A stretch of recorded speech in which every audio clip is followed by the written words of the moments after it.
Visi misi pendidikan tidak akan pernah tercapai, visi misi sekolah tidak akan pernah sesuai target apabila bimbingan dan konseling tidak memiliki manajemen yang baik.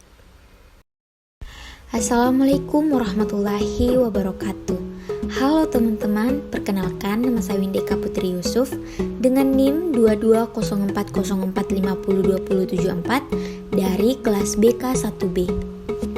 Video kali ini kita akan membahas tentang manajemen pelayanan bimbingan dan konseling. Manajemen adalah pencapaian sasaran-sasaran organisasi dengan cara efektif dan efisien melalui perencanaan, perorganisasian, kepemimpinan, dan pengendalian sumber daya organisasi.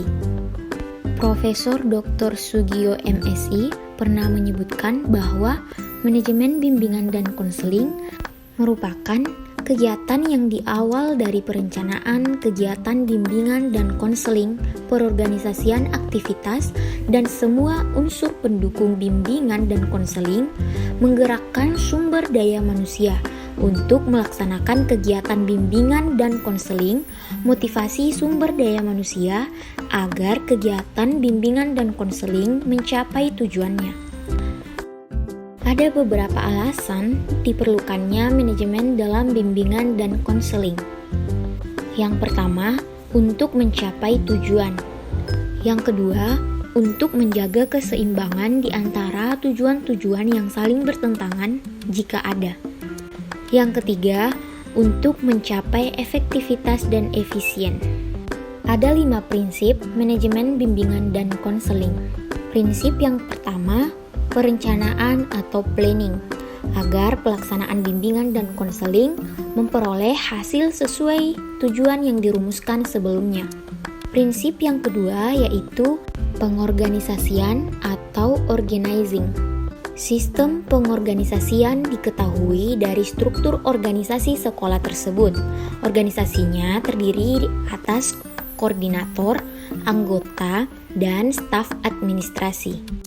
Prinsip yang ketiga yaitu penyusunan personalia atau staffing.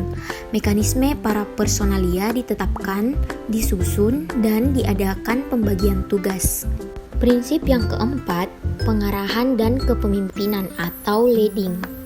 Mengarahkan dan memimpin para personalia sehingga bekerja sesuai dengan job atau bidang tugasnya masing-masing. Prinsip yang kelima yaitu pengawasan atau controlling. Melakukan pengawasan dan penilaian terhadap kegiatan melalui dari penyusunan rencana program hingga pelaksanaannya.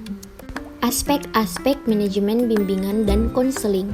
Komponen yang pertama, perencanaan program. Yang kedua, integrasi pelaksanaan program. Yang ketiga, evaluasi pelaksanaan program. Dan komponen keempat, supervisi program. Perencanaan program bimbingan dan konseling tidak muncul secara otomatis. Sudah ada instrumennya yang dikumpulkan terlebih dahulu untuk membangun sebuah perencanaan yang matang. Beberapa perencanaannya didapatkan dari yang pertama, analisis kebutuhan siswa.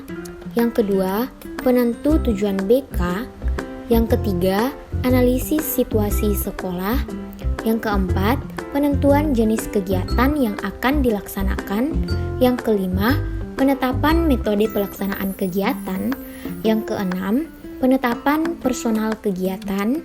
Yang ketujuh, persiapan fasilitas dan biaya kegiatan. Dan yang kedelapan, perkiraan tentang hambatan kegiatan antisipasinya.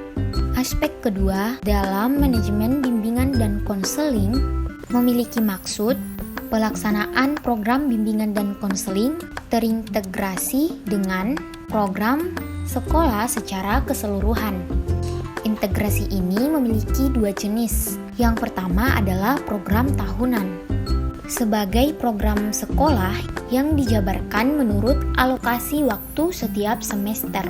Yang kedua, program bulanan atau bahkan bisa diprogramkan dalam mingguan, dibuat dalam satu matrik atau schedule Dalam program itu dicantumkan substansi kegiatan, jenis layanan menurut alokasi waktu. Selanjutnya, efektivitas untuk menilai efisiensi dan efektivitas dari layanan bimbingan dan konseling yang ada di sekolah. Tujuan umumnya yaitu mengetahui kemajuan program bimbingan dan konseling atau subjek yang telah memanfaatkan layanan bimbingan dan konseling. Yang kedua, mengetahui tingkat efisiensi dan efektivitas strategi pelaksanaan program dan kurun waktu tertentu. Selanjutnya, supervisi program bimbingan dan konseling. Yang pertama, mengendalikan personal, peletakan bimbingan dan konseling, memantau kemungkinan adanya kendala yang muncul dan dihadapi oleh personal dalam pelaksanaan tugasnya.